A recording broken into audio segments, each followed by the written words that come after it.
Hello, ഇന്നേ ഒരു ചെറിയ കുട്ടി സ്റ്റോറി പറയാൻ വന്നേ കേട്ടോ. അതായത് ഒരു ചേട്ടൻ്റെയും അനിയൻ്റെയും കഥയാണിത്. ചേട്ടനും അനിയൻ എന്ന് പറഞ്ഞാൽ ഇവര് ഡയറക്റ്റ് ബ്രദേഴ്സ് അല്ല, ഇവരുടെ ചേട്ടത്തിയുടെയും അനിയത്തിയുടെയും മക്കളാണ്. അപ്പം ഈ ചേട്ടൻ എന്ന് പറയുന്നത് അനിയത്തിയുടെയും അനിയൻ എന്ന് പറയുന്നത് ചേട്ടത്തിൻ്റെയും മകൻ. ഇവർ തമ്മിൽ ഭയങ്കര ബോണ്ടിങ് ആണ്, ഭയങ്കര ബോണ്ടിങ് ആയിരുന്നു. പണ്ട് ഒരു വളർന്നപ്പോഴൊക്കെ ഭയങ്കര ബോണ്ടിങ്ങും ഭയങ്കര രീതിയിൽ നമ്മൾ പറഞ്ഞില്ലേ, ഫ്രണ്ട്സ് തമ്മിൽ ഞങ്ങൾ കാണിക്കാത്ത പ്രശ്നങ്ങളൊന്നുമില്ല, കാണിക്കാത്ത കൊണ്ടാക്കാത്ത കുഴപ്പങ്ങളൊന്നുമില്ല എന്ന് പറഞ്ഞില്ലേ, ഫ്രണ്ട്സ് സർക്കിള് ചെറുതിലേക്ക്. അപ്പോൾ അങ്ങനെയൊക്കെ ഭയങ്കര രീതിയിലും സെറ്റായിട്ട് പോയ ആൾക്കാരാണ്. ഈ ചേട്ടത്തി എന്ന് പറയുന്നത് കുറച്ച് റിച്ചും സെറ്റും ഒക്കെ ഉള്ള ആൾക്കാരാണ്. അത് അനിയൻ ഇച്ചിരി നല്ല റിച്ചാണ്. ഈ അനിയത്തി എന്ന് പറയുന്നത് അത്ര വലിയ സാമ്പത്തിക സ്ഥിതിയൊന്നുമില്ലായിരുന്നു, പക്ഷെ ആ പയ്യനും അത്ര കുഴപ്പമില്ല. അപ്പം ഈ അനിയനാണെങ്കിൽ ഇവന് വേണ്ടി എല്ലാം സോഴ്സ് ചെയ്യും. അതായത് അനിയനിട്ടുന്ന ഷർട്ട്, സൈക്കിള്, ഈവൻ വണ്ടികൾ എന്തുമായാലും ഇവർ ഷെയർ ചെയ്യും.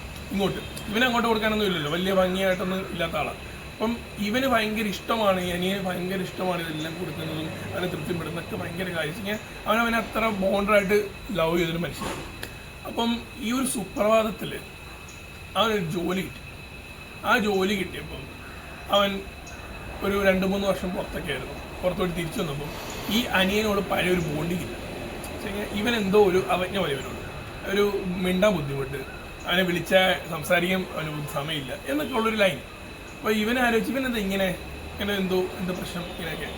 അപ്പം ഇവൻ്റെ അമ്മയോട് അനിയൻ ഡയറക്റ്റ് ചോദിച്ചു, എന്താ ഇവൻ ഇങ്ങനെയൊക്കെ കാണിക്കുന്നതൊക്കെ, ഇവനെന്താ ഇങ്ങനെ മിണ്ടാത്ത പറയുന്നത്. അപ്പോൾ ഇവൻ്റെ അമ്മ പറയുന്നത്, ഞങ്ങളുടെ ലൈഫ് സ്റ്റൈലൊക്കെ ചേഞ്ച് ആയില്ലേ, ഇനിയിപ്പോൾ ഞങ്ങൾ പഴയ പോലെയൊക്കെ പറ്റുമോ, നിങ്ങളൊക്കെ പറയുന്നത് കേൾക്കാൻ, നിങ്ങളോടൊക്കെ മിണ്ടാനൊക്കെ പറ്റുമോ, അങ്ങനത്തെ ഒരു ലൈൻ. അപ്പോൾ അതിൻ്റെ അർത്ഥം എന്ന് വെച്ച് കഴിഞ്ഞാൽ നമ്മൾ നില മറന്ന് എണ്ണ തേക്കാന്ന് പറയും, വന്ന വഴി മറക്കാന്ന് പറയും. ഈ വന്ന വഴി മറന്ന്, അതായത് ഈ ഇല്ലാത്ത സമയത്ത് ഈ അനിയൻ ചക്കനായിരുന്നു എല്ലാത്തിനും ഉള്ളത്, പക്ഷെ ആ സമയത്ത് ഈ അനിയൻ ചക്കനെ കണ്ടാറിയിട്ടില്ല ആ ഒരു ലൈൻ. അപ്പോൾ അതായത് നമ്മൾ വന്ന വഴി ഒരിക്കലും മറക്കാൻ പാടില്ല. അപ്പോൾ അവൻ എന്തൊരു മനസ്സിൽ വിഷമം ഉണ്ടായി കാണും, ആ മനസ്സ് വിഷമം ആരും നമ്മൾ ഉണ്ടാക്കാൻ പാടില്ല. അവിടെ മനസ്സ് വിഷമിക്കണ്ടല്ലോ, ഇന്നല്ലെങ്കിൽ നാളെ അതിൻ്റെ ആഫ്റ്റർ എഫക്റ്റ് ഭയങ്കരമായിരിക്കും. അത് നമുക്ക് ചിന്തിക്കാൻ പറ്റാത്ത രീതിയിൽ അത് എഫക്റ്റ് ചെയ്യും. സോ നിങ്ങൾക്ക് ഇതിനകത്ത് തരുന്നൊരു പാഠം എന്ന് വെച്ച് കഴിഞ്ഞാൽ, നമ്മൾ ആരും അതായത് വന്ന വഴി മറക്കുന്ന മനസ്സ് വശിക്കുമ്പോൾ നമ്മളാരും സഹായിച്ചിട്ടുണ്ടെങ്കിൽ നമ്മൾ അതിനെന്നും നന്ദിയുള്ള കാര്യമാണ്. ഇല്ലെങ്കിൽ അത് വലിയ ഫ്യൂച്ചർ പ്രശ്നങ്ങളിലേക്ക് മാറും. മനസ്സിലായോ?